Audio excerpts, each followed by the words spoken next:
Messieurs, chers collègues, c'est pour moi un très grand plaisir de vous accueillir à Saint-Gall pour cette manifestation de Sciencescom au nom des Académies suisses des sciences. C'est une manifestation qui a lieu pour la première fois à Saint-Gall, dans cette région du Bodensee, qui est intéressante aussi parce qu'elle est une ouverture vers l'international entre l'Autriche, l'Allemagne et la Suisse. Et d'ailleurs, demain après-midi, nous aurons l'occasion de pouvoir faire une comparaison sur la communication scientifique telle qu'elle est réalisée dans ces trois pays. Cette ouverture internationale reflète ce qu'est en fait la science. La science est un dialogue permanent, un dialogue au-delà des frontières, au service de la société, une force plus que jamais indispensable dans ce monde caractérisé par la polarisation et la division. Et nous aurons l'occasion, avec Gilles Marchand tout à l'heure, précisément, de parler de ces tendances. Depuis sa création, Sciencescom, c'était une publicité, évidemment, vous l'avez compris, Sciencescom, occupe une place essentielle dans le paysage scientifique suisse. Les académies que j'ai le privilège de présider depuis plus d'une année ont été parmi les partenaires fondateurs de cette manifestation. Cette rencontre s'affirme année après année comme un moment particulier, extrêmement important, qui nous permet effectivement, nous toutes et tous, chercheuses, chercheurs, communicants, représentants des institutions, représentants des médias et représentants de la société civile, de pouvoir se rencontrer, échanger et dialoguer pour se renforcer mutuellement.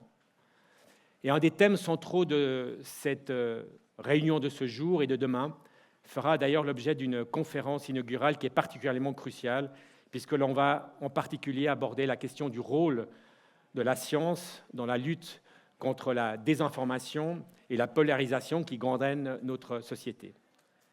Nous savons toutes et tous combien la diffusion d'informations erronées, biaisées ou manipulées fragilise le débat public, sape la confiance dans les institutions et peut mettre en danger, finalement, toute la cohésion sociale. La désinformation est désormais un phénomène structurel qui est lié notamment à des outils d'intelligence artificielle qui, tout en ouvrant des perspectives intéressantes et importantes, en aggravent les risques, en générant des contenus dictés par des algorithmes opaques, non transparents, et nourris de données qui véhiculent malheureusement souvent des biais qui sont contenus dans les données en tant que telles qui sont utilisées. Face à ce phénomène, vous en conviendrez, la science a un rôle clé à jouer.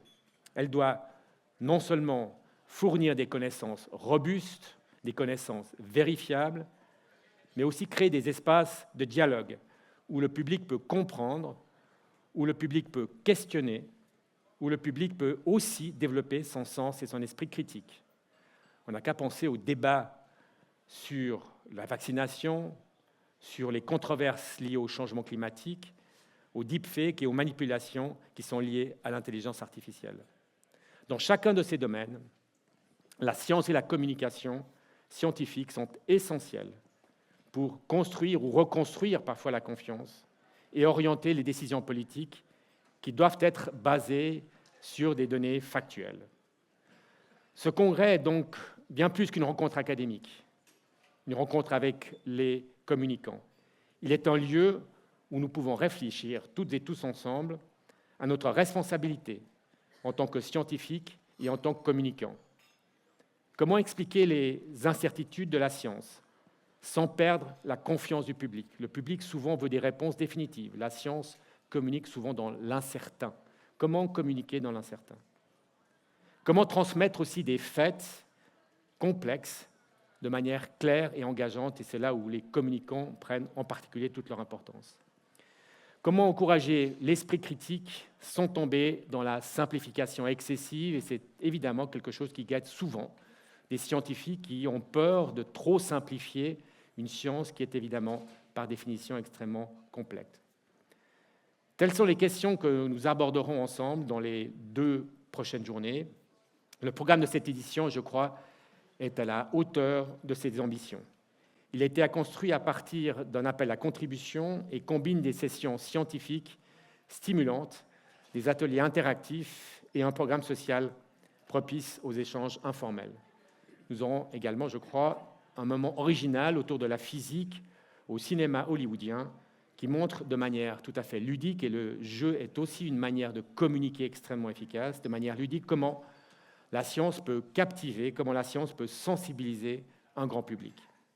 Enfin, nous aurons aussi l'honneur d'assister à la remise du prix Agora Optimus du Fonds national suisse de la recherche scientifique, qui récompense des projets exemplaires de médiation scientifique. Je souhaite ici, au nom de tous les organisateurs, au nom des académies, exprimer notre profonde gratitude à toutes celles et ceux qui ont rendu ce congrès possible. Aux académies, évidemment, au Fonds national suisse de la recherche scientifique, qui soutiennent ScienceCom depuis ses débuts, et non pas SwissCom, ScienceCom. À notre hôte, l'Université de Saint-Gall, qui nous offre ce lieu assez exceptionnel, il faut bien le dire, et qui nous a effectivement accueillis avec ses infrastructures. À nos soutiens financiers, la Ligue contre le cancer, la ville et le canton de Saint-Gall, ainsi que la Fondation Dr. Fred Stiger. Au Wissenschaftsverbund für Länder Region Bodensee pour sa collaboration. Au SNIS, le Swiss Network for International Studies, pour la documentation vidéo de la séance plénière. Et enfin, au comité de programme dont le travail rigoureux et engagé a permis de créer un programme extrêmement stimulant et tout à fait cohérent. Avant de céder la parole à Farida Kali, qui assurera la modération de la conférence inaugurale donnée, comme j'ai dit tout à l'heure, par Gilles Marchand. Merci beaucoup, Gilles, d'être avec nous cet après-midi. Permettez-moi de souligner que votre présence ici, nombreuse, est essentielle. Chacun et chacune de vous, par votre expertise, vos questions et vos échanges, contribuent à renforcer la capacité de la science à répondre aux défis de notre société, en particulier face à la désinformation. Je vous souhaite un congrès riche en découvertes, en dialogue et en inspiration. Merci à toutes et à tous et excellente journée ici à Saint-Gall. Merci infiniment. Bonjour à tous. On m'a dit de parler fort, j'espère que vous m'entendez bien. Je suis ravie de vous accueillir ici à cette première journée de ScienceCom et surtout de pouvoir d'avoir l'honneur d'accueillir Gilles Marchand sur cette scène. Je ne sais pas s'il y a encore besoin de vous présenter vraiment. Il a été directeur général de la Société suisse de radio, diffusion et télévision, la SSR. Et puis aujourd'hui, vous êtes à l'Université de Genève en train de faire des recherches sur une nouvelle façon d'aborder le partenariat entre les médias publics et puis les sociétés privées pour trouver de nouvelles manières de relancer un peu cet élan médiatique dont on a parlé tout à l'heure. Comment faire pour que nos médias puissent avoir leur véritable place dans la société? Monsieur Marchand, je vous laisse la parole.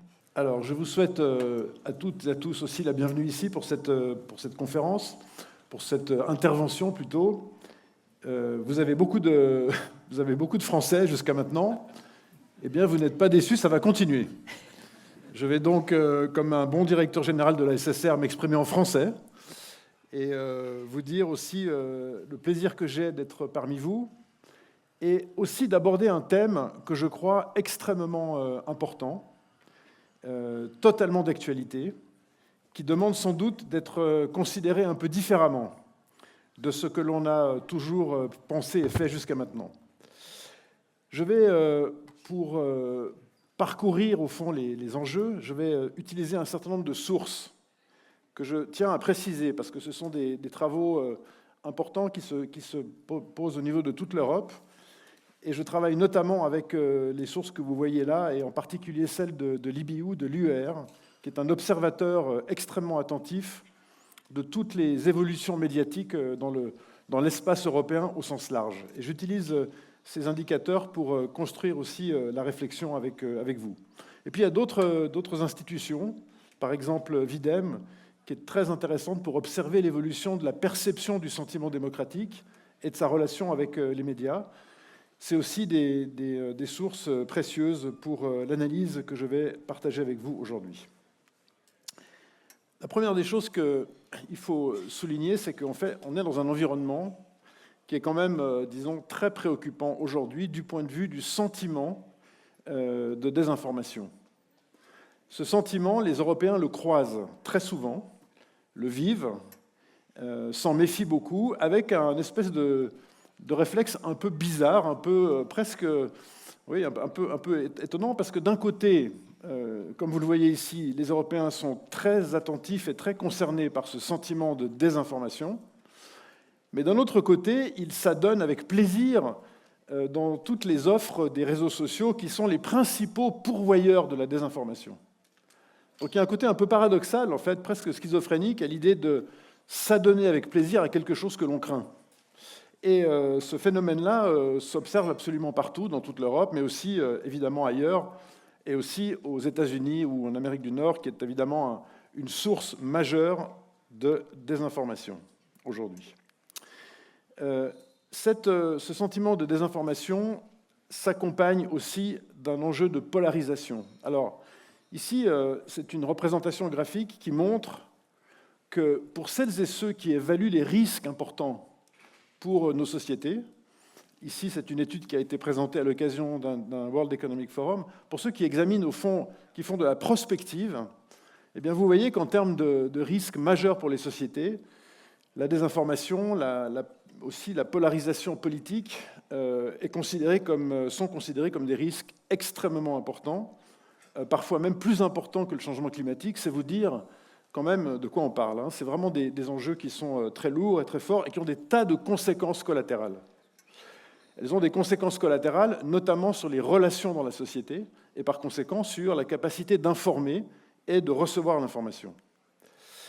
Cette polarisation politique, on l'observe partout dans cet espace large européen. On l'observe partout avec des degrés évidemment différents. Mais vous voyez qu'à l'exception de quelques pays scandinaves, eh bien, franchement, partout, ce sentiment est présent. Il est même, dans certains pays très proches, je pense à nos voisins, français, italiens, considéré comme, disons, voilà, assez, quand on dit modérément polarisé, ça veut dire quand même que la polarisation est assez présente.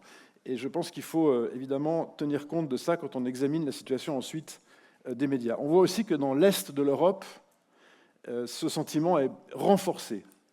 Alors, je voudrais vous dire une chose. Tous ces chiffres que je vous donne là sont des chiffres qui sont pré-Trump.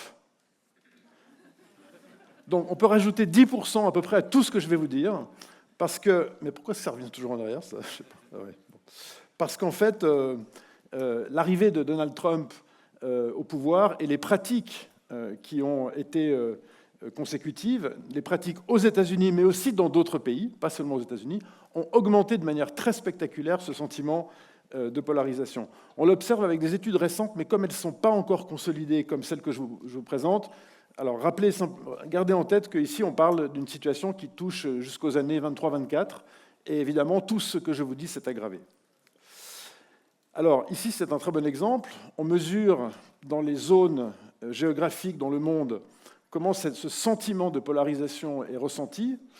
Ce qui est intéressant ici d'observer, c'est que les États-Unis sont déjà très hauts, mais donc ils ont certainement doublé ce sentiment depuis 2 ans ou depuis une année.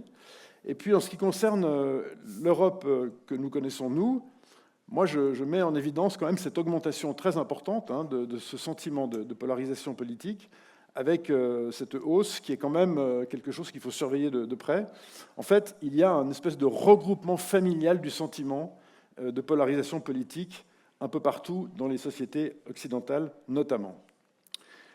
Alors, ceci dit, si on regarde la situation plus récente, j'ai essayé de dégager quelques grands trends.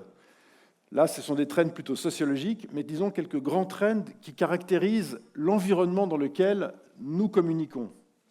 Nous, médias, vous, scientifiques, on communique dans un contexte qui est évidemment important lorsqu'on veut essayer de comprendre comment le contexte pèse sur le message et sur la communication.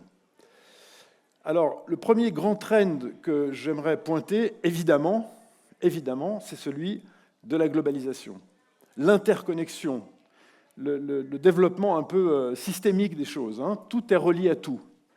Et ce sentiment de globalisation, les gens le perçoivent, les gens le ressentent. Et au fond, plus ce sentiment de globalisation s'installe, plus le sentiment qu'on peut agir sur notre destin diminue. parce que tout est relié à tout et tout devient un peu imperceptible.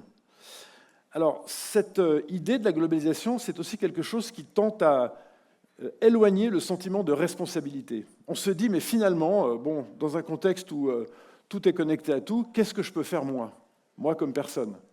Et donc, l'accueil de l'information, et notamment l'accueil des informations, disons, objectives sur ce qui se passe, tente à être un peu minimisé par ce sentiment de globalisation extrême. La globalisation apporte un deuxième sentiment très puissant qui traverse tout, c'est le sentiment de complexité. Qu'est-ce que c'est compliqué?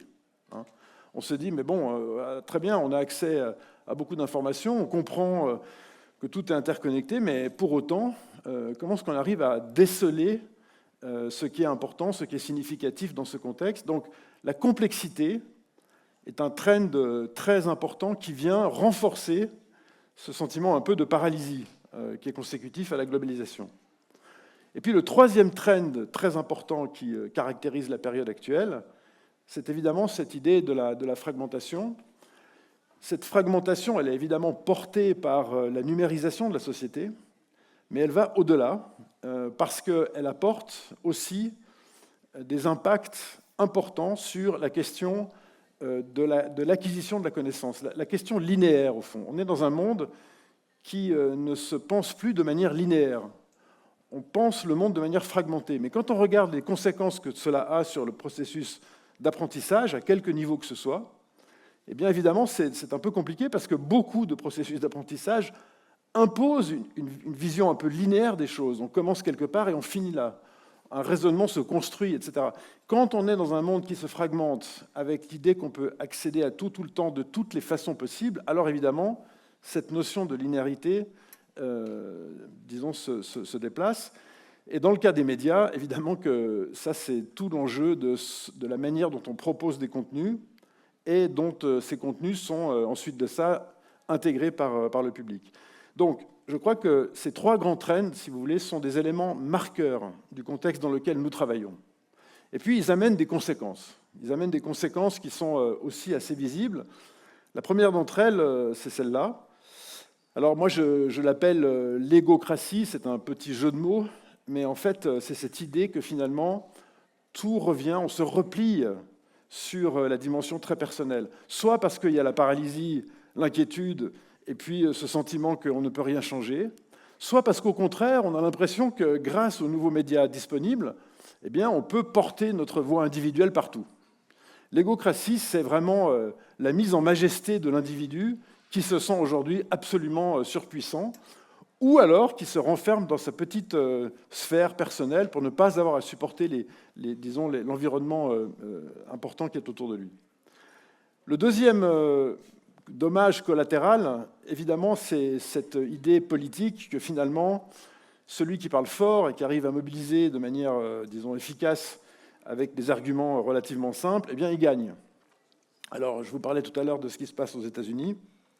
On a un exemple absolument parfait d'une évolution d'un politique vers un système de type populiste. Le populisme, d'ailleurs, ne se regarde plus avec les catégories historiques classiques de gauche et de droite. Le populisme traverse la société, mais le populisme a ceci de dangereux qu'il pointe toujours, au fond, il pointe toujours contre des élites qui seraient censées opprimer les populations, et ces élites sont pas seulement des élites liées au pouvoir d'achat, mais ce sont aussi des élites intellectuelles, ce sont des élites qui ont du savoir, et donc ceux qui ont le savoir sont aujourd'hui beaucoup attaqués.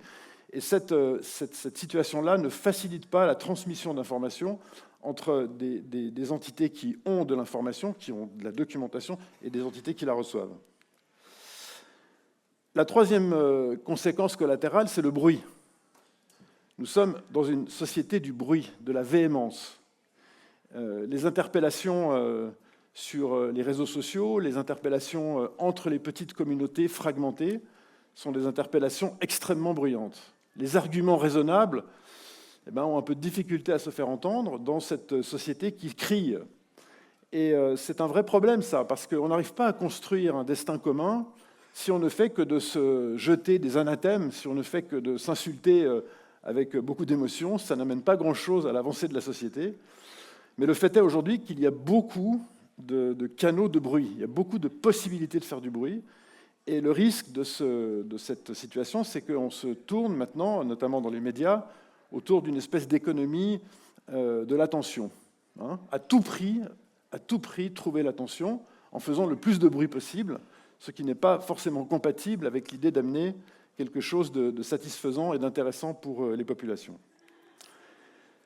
Quand on examine de plus près, je mettrai ce slide à disposition, je vous rassure si ça vous intéresse, quand on examine de plus près ce qui porte, ce qui pousse la polarisation, on a, disons, aujourd'hui distingué à peu près 6 familles qui sont des porteurs de polarisation. La première famille, c'est la famille de la fragmentation, j'en ai déjà parlé, mais c'est cet hyper-choix qui, finalement, pose des difficultés au public pour savoir sur quoi s'appuyer pour se faire une opinion. Le deuxième problème, c'est celui de ces bulles, où maintenant, comme vous le savez très bien, les algorithmes définissent à notre place ce qui va nous intéresser et nous enferment dedans. Et le problème disons, de la bulle, ou le problème d'être enfermé dans un petit espace clos, c'est que ça amplifie encore ce sentiment de polarisation, parce qu'on est sûr d'avoir raison dans notre petit coin, mais en aucune manière que les autres peuvent avoir des arguments intéressants. Le troisième élément, c'est celui qui concerne les capacités extraordinaires de manipulation. Évidemment que cette société numérique est propice à beaucoup une désinformation de grande qualité, si j'ose dire, avec la capacité de pénétrer dans les têtes rapidement et même avant l'exercice démocratique. Donc aujourd'hui, le débat n'est plus de savoir si les gens peuvent voter ou pas. Le débat est de savoir dans quel état d'esprit les gens vont aller voter et qu'est-ce qu'ils auront reçu avant, comment ils se seront documentés avant. Et de ce point de vue-là, la stratégie de manipulation, de désinformation est toujours orientée autour d'un résultat final qui peut s'exprimer à travers un processus démocratique. C'est ça qui est assez dangereux et assez compliqué aujourd'hui. Autre driver important de polarisation, ce sentiment, disons, très présent de confusion. Hein. On ne sait plus véritablement qui croire et comment croire, parce qu'il y a trop. On est fatigué de tout ça. Et puis, il y a ce mouvement dont je vais vous parler dans un instant qui vise à se sortir du jeu. On essaie de se sortir du jeu pour éviter d'être en contact avec ce monde anxiogène. Et enfin, dernier point qui va nous amener sur notre sujet à nous, c'est évidemment la pression très importante qui s'est abattue sur les médias, la pression financière, la pression économique, qui fait qu'aujourd'hui les médias ont de la difficulté simplement à produire de l'information de bonne qualité. Quand on regarde ce sentiment de perception de la désinformation, j'aimerais ici simplement vous dire rapidement qu'il est partagé dans toute l'Europe, et on voit que la Suisse n'est pas du tout exempte. Il y a aussi cette impression et ce sentiment en Suisse. Il y a plusieurs sources, il y a plusieurs raisons à ça, mais l'idée qu'on est face à une situation de désinformation est absolument partagée, avec là encore, chez nos voisins directs, vraiment des situations assez préoccupantes. Près de 70% des citoyens européens déclarent être en relation régulière avec un acte de désinformation délibéré. Tout ça a un effet sur la perception de l'information.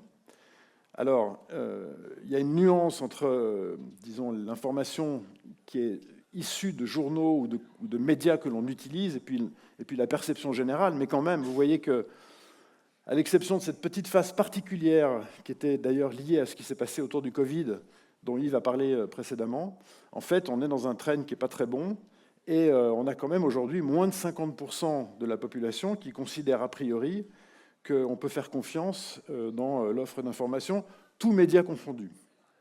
J'aimerais aussi vous dire ici qu'il y a des grandes différences, des très grandes différences, entre les familles de médias.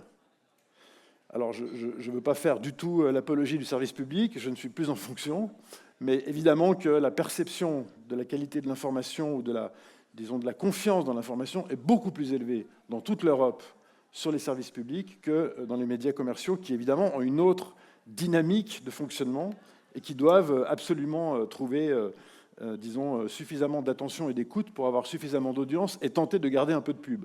Je vais y venir dans un instant. Mais le fait est qu'on est dans un monde qui, en termes d'attribution de confiance, ne va pas très bien. Et ça a un effet très direct. Comme je vous le disais, le public essaye d'éviter ça, au fond. Il essaie d'éviter ce contact avec une information quotidienne qui est anxiogène. Je ne sais pas si vous avez fait l'exercice de vous demander combien de fois, lorsque vous êtes en contact avec les news le matin, on parle des dernières déclarations de M. Trump. C'est invraisemblable, c'est absolument insensé. La plupart de ces déclarations sont du bruit qui, au fond, n'a aucun effet. C'est vraiment une gestion du bruit. Mais les rédactions ont de la difficulté à sortir de cette logique du bruit, parce qu'il y a toujours le risque qu'un de ces bruits soit important. Mais le fait est qu'à la fin, beaucoup de gens, et moi je croise maintenant beaucoup de gens aussi dans les discussions que je mène et dans les recherches qui sont en train d'être lancées à Genève, qui nous disent « mais nous, on n'en peut plus, on n'en peut plus, on se sort de tout ça, on essaie d'éviter cette constante attaque et cette constante agression autour de ces informations qui nous paraissent en plus de ça bidons pour la plupart du temps. » Donc il y a vraiment un effet ici de décalage important avec la société qui monte. Il y a quand même une bonne nouvelle. J'aimerais vous dire ça parce que, bon, encore une fois, je ne suis plus en mission, mais quand même, ce sont des éléments factuels. On peut croiser en Europe le sentiment de polarisation politique avec la présence, avec la confiance accordée aux médias publics. Et puis on peut croiser aussi en Europe le sentiment de bon fonctionnement démocratique avec la part de marché, avec la présence dans le territoire des médias publics. Et on voit qu'il y a des fortes corrélations. Donc, tous les médias ne sont pas non plus à considérer de la même manière. Il faut quand même être prudent avec ça. Simplement, disons, les médias qui se jettent complètement dans l'économie de l'attention, pour parfois des raisons tout à fait honorables, parce que simplement, sinon, ils n'arrivent plus du tout à fonctionner, ces médias-là génèrent évidemment des conséquences qui sont catastrophiques, et c'est un peu le serpent qui se mord la queue, parce que plus ils sont dans l'économie de l'attention, moins le public leur accorde de la confiance, et donc moins ils ont d'audience, et donc moins ils ont de pub. Alors finalement, tout ça s'enchaîne. Mais le fait est qu'il y a quand même possibilité d'agir autrement. C'est un point que je voulais quand même mentionner ici. On sait aussi comment combattre ce sentiment de polarisation. C'est une expression ici théorique. C'est facile de faire ça de manière théorique, mais disons, il y a quand même des choses très concrètes. Par exemple, tout en bas, la nécessité pour les médias de savoir aussi se mettre en question eux-mêmes. C'est-à-dire comment, au fond, discuter de ce qu'est un média aujourd'hui, comment apprendre à vivre avec les médias. On pourrait presque enseigner ça à l'école. Comment tu te comportes avec les médias demain? Et comment tu peux interpeller les médias sur ce qu'ils délivrent aujourd'hui? L'ancrage aussi est très important. Le fait d'être issu d'un territoire, d'être issu d'un espace socioculturel, évidemment, renforce le sentiment de confiance de manière absolument claire. Le fact-checking, le sentiment de pluralité, tout ça, on le sait. Et puis l'idée de pouvoir exposer des points de vue différents, évidemment, est aussi important pour lutter contre la polarisation. Mais j'aimerais quand même vous dire la chose suivante. Les médias aujourd'hui sont dans une double crise. D'une part, elle est culturelle, on l'a vu, le sentiment de confiance, le sentiment de médias désincarnés, le sentiment de la polarisation, de la manipulation, tout ça, au fond, on est dans une relation de type culturel. Mais il y a aussi une crise de type structurel, très importante. Cette crise, elle se caractérise par 3 grands facteurs. Premier facteur, le transfert de la publicité des médias traditionnels qui fabriquent du contenu vers des plateformes qui reproposent du contenu mais sans le fabriquer. En clair, ce qui est très nouveau aujourd'hui, c'est que les médias qui reçoivent de la publicité n'utilisent plus le profit de la publicité pour fabriquer du contenu. Donc la chaîne se casse, en fait. Il y a une rupture dans la chaîne. Tout d'un coup, les moyens de la publicité qui ont toujours été utilisés pour fabriquer des contenus, eh bien, ces moyens-là sont utilisés à d'autres effets que de produire du contenu. Alors, vous savez, les journalistes, pendant des années, ont toujours considéré avec un peu avec de la méfiance, mais peut-être même un peu de mépris, le monde de la publicité. Mais aujourd'hui, on se rend compte que cette publicité étant partie, la situation est encore pire. Et moi, je pense qu'il faut rendre un peu à César ce qui lui appartient, c'est-à-dire qu'il faut quand même se rappeler que durant toutes ces années, disons les 50 dernières années, 60 dernières années, la publicité a permis, et dans la majeure partie des cas en bonne intelligence, avec des règles strictes entre le contenu publicitaire et rédactionnel, la publicité a permis de financer de la production médiatique. La Suisse est un exemple absolument fantastique pour ça. Le territoire est minuscule, il est subdivisé en langues. Jamais on arrive à ne financer des médias qu'à travers la vente des abonnements ou la vente des exemplaires. La publicité est essentielle en Suisse. Eh bien, pendant des années, elle a permis cette diversité culturelle extraordinaire que nous avons eue. Aujourd'hui, la publicité s'en va sur ces plateformes, et évidemment, ça pose un problème que vous constatez dans la fabrication et la production des informations. Le deuxième point, c'est que, et je vais très vite, pardon, mais disons, c'est pour vous situer un peu le débat. Le deuxième point, c'est la question, disons, de la vente des contenus. Alors, ici, on peut résumer de la manière suivante.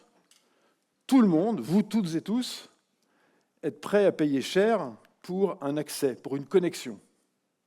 Vous n'imaginez pas aujourd'hui de ne plus être connecté. Mais par contre, quand on vous demande si vous êtes prêt à payer pour du contenu, ça, c'est un peu différent. Il faut être honnête. Alors, aujourd'hui, on voit une espèce de décorrélation entre l'engagement sur le contenu et l'engagement sur la connexion. La connexion est jugée absolument indispensable, le contenu, nice to have. Et ça, c'est aussi nouveau dans la chaîne de valeur médiatique. Et puis, pour ne rien arranger, je suis désolé de vous amener ces mauvaises nouvelles, mais pour ne rien arranger, il y a évidemment l'arrivée de ces nouvelles relations qui sont aujourd'hui capturées par l'IA, par l'intelligence artificielle. En fait, au-delà de tous les problèmes que pose la fabrication même du contenu IA, mais il y a un problème qui se pose de manière précise, l'IA casse la relation entre le média et son audience. Parce que l'IA, aujourd'hui, fabrique, digère, recompose des contenus qu'elle offre à un public qui ne sait plus qui est à l'origine du contenu qu'il reçoit. Donc, la relation historique fondamentale entre un média et son public, qui lui permettait son business model, en fait, cette relation est cassée, ou va se casser de manière très, très, très, très importante, ce qui augmente encore la difficulté. Bon, on voit maintenant ici très bien comment ça fonctionne en Europe, encore une fois 2024, fin 2024. C'est l'accès à l'information entre, disons, l'information classique, non connectée, qui est en voie de diminution très rapide. Évidemment, plus on est jeune, moins on est dans cette logique. Et puis l'information connectée. Et vous avez une définition à droite de ce qu'est l'information connectée ou le contenu connecté. Et vous voyez que c'est aussi quelque chose qui se développe de manière extrêmement rapide. Si je devais résumer tout ce que j'ai dit jusqu'à maintenant, je vous présenterai cette image en vous disant « c'est pas foutu, mais c'est quand même un peu fragile. C'est un peu fragile. » Et donc, dans cette fragilité, il faut essayer d'agir.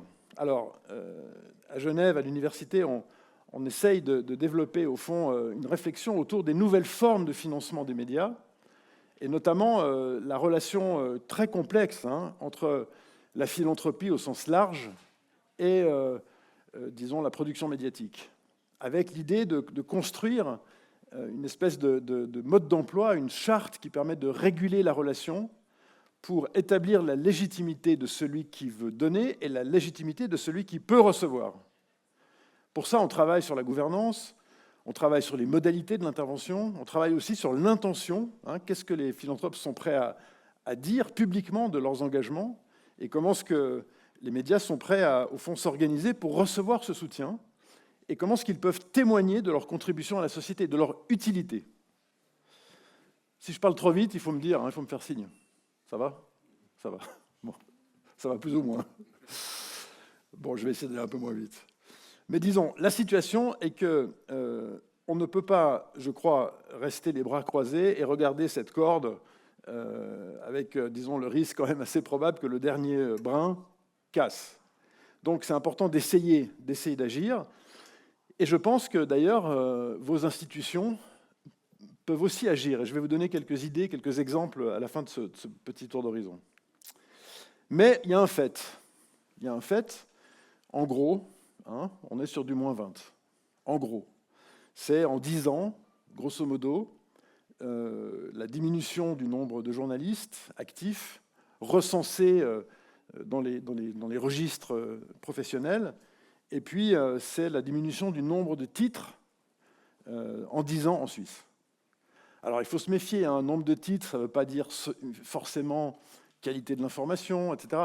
Les journalistes ne sont pas les seuls à pouvoir produire de l'information. Il faut être un peu prudent avec ça. Mais quand même, il y a un trend assez massif autour de ces questions-là. Et dans ce contexte-là, évidemment que lui, il a un problème, c'est qu'on ne sait plus comment relayer correctement, et c'est le sujet qui vous occupe en ce moment, on ne sait plus comment relayer correctement l'information scientifique qui est tellement importante vu ce qu'on a vu avant. Plus on est dans ce sentiment de désinformation, de polarisation, d'approximation, plus une information fondée, solide, est importante. Mais en même temps, les classiques leviers qui amenaient cette information sont fragilisés. Donc c'est vraiment la parfaite tempête. Alors j'ai regardé un peu ce que l'Académie suisse des sciences dit de tout ça. J'ai fait une petite plongée dans une documentation riche. Et alors j'étais très content de voir que quand même la population suisse perçoit la science de manière positive. Il y a un a priori de départ qui est plutôt positif. La confiance dans l'information scientifique, a priori, est plutôt là, ce qui est une bonne nouvelle. Mais je vois aussi que les journalistes scientifiques travaillent dans des conditions difficiles, on le sait, que le développement de ces plateformes numériques apporte un risque plus élevé de fake news, de désinformation, qui sont l'exact contraire de ce que vos institutions peuvent délivrer. Donc, ce n'est pas aussi simple que ça. Disons, oui, il y a un accord, il y a une envie de recevoir de l'information, peut-être. Vous êtes jugé de manière très positive, mais d'un autre côté, il y a un risque à peu près simultané de désinformation et de manipulation. Alors, j'ai regardé les recommandations que fait l'Académie suisse des sciences. Alors, ce sont des recommandations avec lesquelles on ne peut être que d'accord. Il faut prévenir la désinformation. Ah bah oui, je suis d'accord.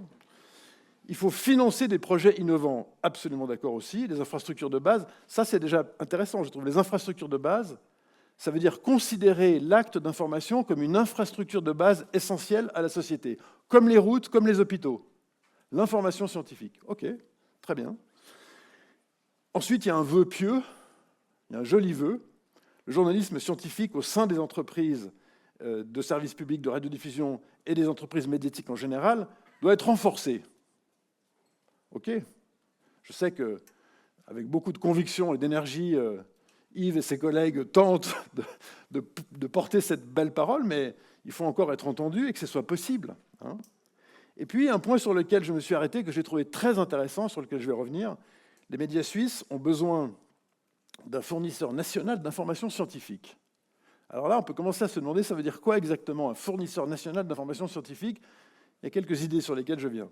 Mais il y a ça c'est génial, je n'ai pas pu résister, parce que j'ai quand même découvert que dans les recommandations de cette éminente corporation, il fallait apporter un soutien psychologique aux scientifiques qui font de la communication publique. Alors peut-être que dans vos services respectifs, vous allez devoir imaginer des modalités d'accompagnement pour soulager psychologiquement les scientifiques qui font de la communication. Bon courage, j'ai déjà tenté l'expérience à quelques reprises, ce n'est pas facile, mais je note que ça fait partie des recommandations importantes, elle est en haut de la liste de l'Académie suisse des sciences. J'aimerais pas terminer ce petit tour d'horizon sans amener quelques inputs que j'espère utiles pour la réflexion, pour la suite, quelques idées sur ce que l'on pourrait faire à partir de là. Alors, la première chose, c'est que je pense qu'il ne faut vraiment pas sous-estimer la manière dont d'autres sources de financement peuvent venir agir, pas seulement sur la recherche, mais sur la façon dont la recherche parle d'elle-même. Là, je donne un exemple que je trouve intéressant. Cette publication que vous connaissez, The Conversation, qui a une présence dans beaucoup de pays, notamment en France aussi, qui est l'objet aujourd'hui d'une réflexion assez avancée d'une fondation qui aimerait la porter, la pousser, la financer, tenter de la développer. Moi, je croise beaucoup de fondations dans mes activités nouvelles qui s'intéressent à la problématique des médias et à la problématique du financement des médias et qui se demandent comment faire ça bien. Alors, je dis simplement qu'en travaillant sur la manière de proposer les projets, en travaillant sur l'impact de ces projets, je pense vraiment qu'une partie significative de ces fondations, qui ne sont pas forcément des fondations qui sont des fondations actives aujourd'hui complètement dans la science, pourraient s'engager dans la communication de la science.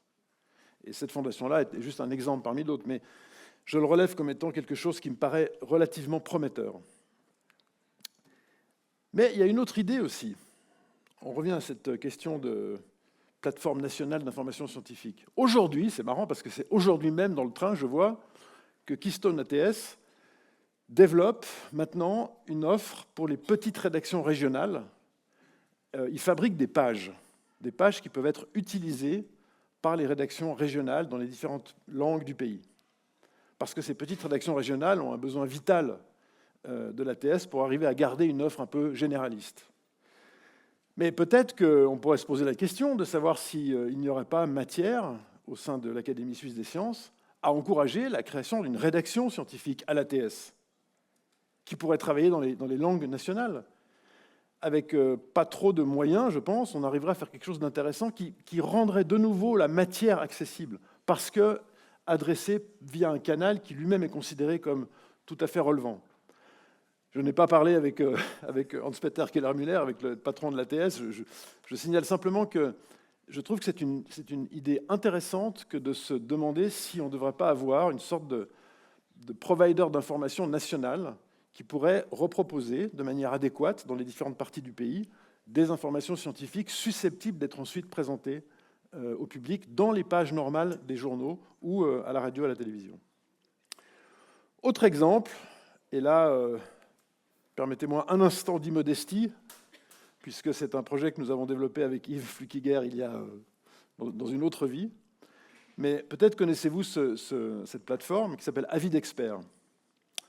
Avis d'experts a été créé dans un partenariat entre la télévision et l'université, le Triangle Azur en l'occurrence, porté beaucoup par Genève, avec cette idée qu'il fallait qu'on recense quelque part, qu'on liste et qu'on recense toutes les contributions scientifiques sur les antennes de radio et de télévision, avec non seulement le profil de celles et ceux qui s'expriment, des scientifiques qui s'expriment, mais aussi avec la capsule vidéo ou audio pour permettre aux journalistes de rapidement identifier des scientifiques par domaine et aussi de vérifier si, entre guillemets, ils passent le tube. Parce que tous les scientifiques ne sont pas forcément à l'aise en radio ou en télévision. Bon, c'est un petit exemple, c'est un petit outil. Mais ce que je voudrais vous dire, c'est que dans la réflexion sur la relation entre la science et la communication, l'information, eh ben, je pense que des outils simples sont ultra importants, extrêmement importants. Ça, c'est un exemple. Je crois qu'il est maintenant actif aussi en Suisse italienne. Je ne suis pas certain qu'il est vraiment porté en Suisse alémanique. Mais imaginez une plateforme nationale, en tout cas, peut-être même internationale, qui recenserait par domaine d'activité, par aussi liste de scientifiques, des contributions qui ont été diffusées. Je pense que ce serait un outil très, très intéressant pour les rédactions et donc une incitation supplémentaire pour collaborer. Enfin, un dernier exemple sur lequel je vais m'arrêter un instant, c'est au fond la réflexion sur la coproduction. Alors, il y a pas mal de domaines d'activité dans les médias. Je pense notamment dans l'audiovisuel aux questions qui touchent à la fiction. Il y a beaucoup de situations dans lesquelles on travaille en coproduction. Donc le diffuseur, le média, cherche un partenaire extérieur pour ensemble fabriquer un contenu qui est ensuite proposé. Évidemment que le final cut, la décision finale, appartient aux médias. Évidemment que le média doit assumer ce qu'il diffuse. C'est la grande différence avec les plateformes numériques qui ne se sentent pas responsables, grâce aux lois américaines, de ce qu'elles reproposent. Là, évidemment, je ne parle pas du tout de ça. Mais j'ai le sentiment suivant. Dans vos universités, dans les hautes écoles, il y a de plus en plus d'équipements de grande qualité, d'équipements de production. La production elle-même se simplifie. On arrive aujourd'hui à faire des choses de très bonne qualité avec des appareillages beaucoup moins lourds qu'à l'époque où il fallait des gros équipements dans les grands studios. Et en plus de ça, vous avez des gens, vous-même peut-être, ou vos collègues, je ne sais pas, qui sont capables vraiment de produire de l'audiovisuel, de produire du texte. Donc, je pense que vous devriez rentrer dans une logique de proposition de coproduction. C'est-à-dire qu'on peut bien sûr tenter de renforcer, avec toutes sortes de dispositions, les médias eux-mêmes, Mais je vous avoue que dans le contexte actuel, je pense que cette stratégie n'est pas, disons, destinée à un grand succès immédiat. Ou bien on peut prendre le problème différemment et se dire, bon, ok, mais si on imaginait de faire de la coproduction? Alors, si on imaginait qu'il y ait régulièrement dans les médias nationaux, dans les médias d'une certaine ampleur, des contenus qui soient coproduits entre les institutions académiques et les médias eux-mêmes. Je sais que d'aucuns se disent « mais oui, mais bon, chacun son métier, quoi ». Oui, mais en même temps, dans d'autres secteurs de programme, ça fonctionne très bien. Pourquoi pas dans le domaine scientifique? Alors ici, on a un exemple qui est intéressant. Je sais qu'il y a dans la salle parmi nous le responsable de la communication de l'EPFL. La radio-télévision suisse, en Suisse romande, va s'installer dans le campus. Ça crée du débat, hein, ça crée de la discussion. Le campus aurait peut-être besoin de cette place pour faire autre chose. Bon, il se trouve que la radio-télévision va s'installer là, mais ça ne peut pas être qu'une affaire de bâtiment. Il faut qu'au fond, on profite de cette présence pour imaginer des formats, pour imaginer de la production, des contenus qui sont co-fabriqués. Enfin, c'est en tout cas ma conviction personnelle.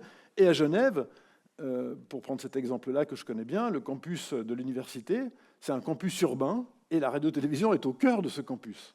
Et d'ailleurs, plus que jamais, dans les nouveaux plans d'affectation, c'est vraiment au cœur. Donc je pense que cette proximité a rendu possible toutes les expériences que j'ai brièvement présentées, parce qu'on se connaît, parce qu'on travaille ensemble, parce que nos professionnels ont été à l'université, l'université utilise nos professionnels, etc.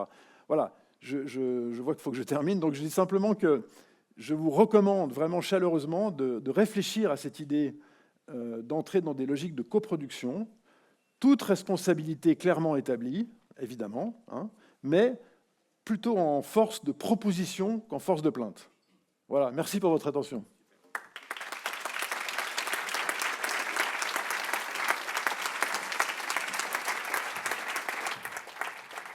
Monsieur Marchand, je crois que vous allez me devoir un café, parce qu'on va devoir poursuivre cette conversation plus longtemps, et on n'aura pas le temps aujourd'hui devant tout le monde, donc il faudra qu'on boive un café ensemble pour poursuivre, parce que j'avais beaucoup de questions à vous poser.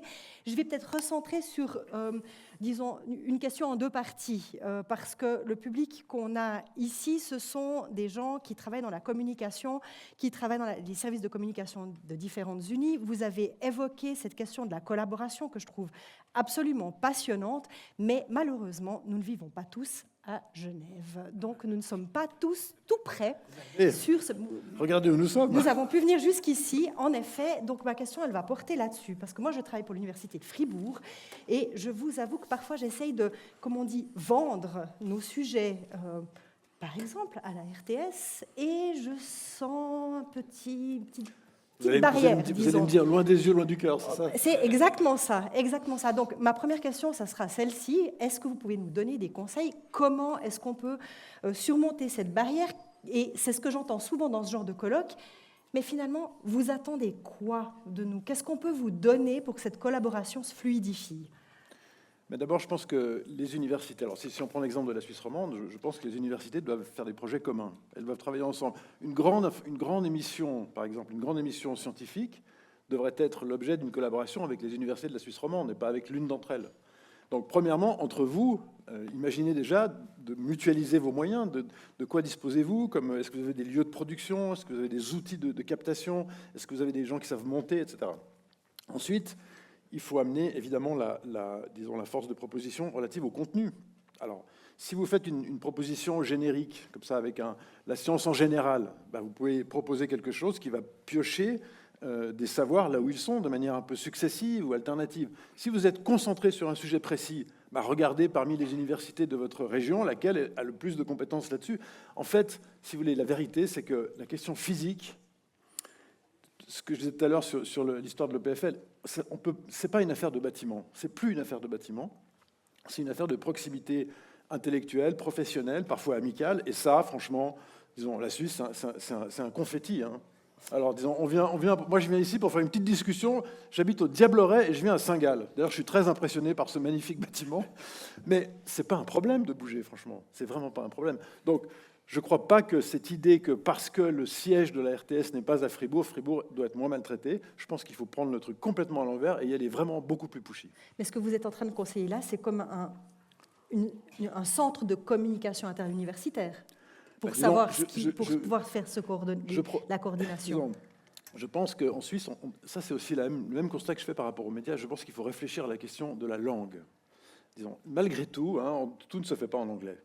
Bon. Donc, je pense que travailler avec des universités qui sont capables de travailler dans les différentes langues nationales, ça fait sens. Aujourd'hui, pour l'aide des collectivités publiques aux médias, on se rend compte que la frontière cantonale n'a plus grand sens parce que les médias ne se limitent plus au canton. Bon, donc on se dit peut-être que c'est la langue qui doit être au fond le cluster. Et donc, est-ce qu'on peut développer des mécanismes de soutien aux médias dans les collectivités publiques par région linguistique? Et là, on discute avec la conférence, par exemple, des gouvernements de Suisse occidentale et plus avec le canton de Genève, de Vaud. Voilà. Donc, disons, des mécanismes de collaboration devraient être imaginés, oui, je le pense. Je vais poursuivre un petit peu dans cette direction-là. Dans le pitch que vous avez donné pour cette conférence, vous dites cette phrase: « Les institutions scientifiques doivent s'engager sans réserve, développer leur savoir-faire dans cette transmission, en devenir les actrices et ne plus se contenter d'assister en spectatrices à la reprise plus ou moins réussie de leurs travaux. » C'est un peu ce que vous disiez tout à la fin. Et ma question, elle est: est-ce que là, on ne serait pas en train de marcher sur vos plates-bandes? Parce qu'on voit bien, vous l'avez dit, les rédactions scientifiques dans les médias diminuent. Nous, on met de la force dans nos centres de communication parce qu'on a l'impression qu'on doit aller directement vers le public, mais ça reste de la com, ce n'est pas du journalisme. Comment vous voyez cette prise de pouvoir par nos centres de communication? Bon, premièrement, disons, les catégories historiques sont mortes. Aujourd'hui, la question, ce n'est pas de savoir qui propose du contenu, mais c'est de savoir est-ce que ce contenu a été élaboré par quelqu'un, ou bien est-ce qu'il vient d'une espèce de machine quelque part qui l'a rassemblé? Est-ce que ce contenu a été vérifié? Est-ce qu'il a un propos? Et est-ce que celui ou celle qui le propose et qui le diffuse sont compatibles sur le plan des valeurs? Moi, je pense qu'il y a de grandes compatibilités de valeurs entre les médias, notamment publics, mais pas seulement, et les structures de savoir, et les universités, les hautes écoles. Donc, c'est très compatible. La question n'est plus de savoir aujourd'hui, est-ce qu'on a été sur les plates-bandes de l'autre. La question, c'est est-ce qu'on propose un contenu qui est solide, qui est vérifié à des gens qui ont envie de le recevoir de manière adéquate. Après, on regarde comment on fait ça. Si aujourd'hui, on se disait, par exemple, voilà, un autre exemple, regardez la série que vient de diffuser maintenant la RTS, qui s'appelle The Deal. Série sur la géopolitique, sur les accords sur le nucléaire iranien, produit par un producteur totalement indépendant, excellent producteur, excellent réalisateur, avec un modèle de financement dans lequel la télévision de service public est partenaire. Mais elle diffuse ça avec conviction, avec plaisir, le public est très content, win-win, parfait. Donc, transformez-vous en producteur. Okay. Vous avez entendu, il n'y a plus qu'à. Peut-être une dernière question, vous avez parlé de fragmentation, c'est pas très positif, le tableau que vous dressez là. Il est un peu réaliste, malheureusement. Est-ce que cette fragmentation, c'est un fait qu'on doit maintenant conserver, garder pour l'avenir, ou est-ce que vous voyez quand même, c'était l'objet de toutes mes autres questions, comment est-ce qu'on va rassembler, est-ce qu'on va un jour, d'ici, je ne sais pas, 5 ans, 10 ans, 6 mois, réussir à rassembler ce tableau médiatique à nouveau? Quelle est la piste d'avenir pour vous? Pardon. Disons, vous avez quoi, 1 heure ou 2 Non, il vous reste très exactement 2 minutes. Ouais. Moi, je ne crois pas que ce mouvement de fragmentation va rapidement s'inverser. Je ne crois pas. Je crois qu'on va assister d'un côté à des offres très fragmentées, puis de l'autre à quelques îlots, disons, de qualité dans lesquels on se retrouve. Pourquoi les festivals ont tellement de succès? C'est intéressant, il y a plus de monde dans les festivals que dans les salles de cinéma. Parce que dans les festivals, les gens vivent un truc ensemble. Tout d'un coup, ils assistent à un film, mais ils sont là, physiquement, ils en parlent, ils discutent de ça, ils s'engueulent, ils sont contents, pas contents, mais ils sont ensemble. Moi, je pense qu'on va procéder un peu par cette espèce de double vitesse, quoi. D'un côté, il y aura des moments où on partagera des choses ensemble. Alors, ça peut être proposé par un média, puis ensuite reçu par un public qui est en même temps là, ou qui en parle en même temps, etc. Puis d'un autre côté, il y aura des consommations très individualistes, chacun dans son coin, et puis on ferme la porte, quoi. Donc moi, je pense que les universités, les lieux, disons, ce sont des lieux ouverts. D'ailleurs, c'est intéressant symboliquement qu'on soit dans cet espace totalement ouvert. Je trouve que c'est très bien, d'ailleurs, d'un point de vue symbolique. Mais vous êtes des agoras, d'une certaine manière. Les universités sont des agoras, les médias devraient l'être aussi. Il n'y a rien de pire pour un média que de ne pas raconter comment travaille sa rédaction, en fait. Parce qu'on se dit, mais ils n'existent plus, ces mecs, ils sont plus là. C'est qui? Ben non, ils sont là. C'est des gens qui sont là, qui travaillent ensemble. Les rédactions devraient travailler. C'est comme les cuisiniers dans les bistrots qui montrent la cuisine. Je pense que les rédactions et les universités devraient, dans la mesure du possible, montrer comment elles travaillent et puis inciter les gens à venir pour que les gens se réapproprient ces choses-là. Voilà, plus c'est immatériel et désincarné, plus c'est dangereux.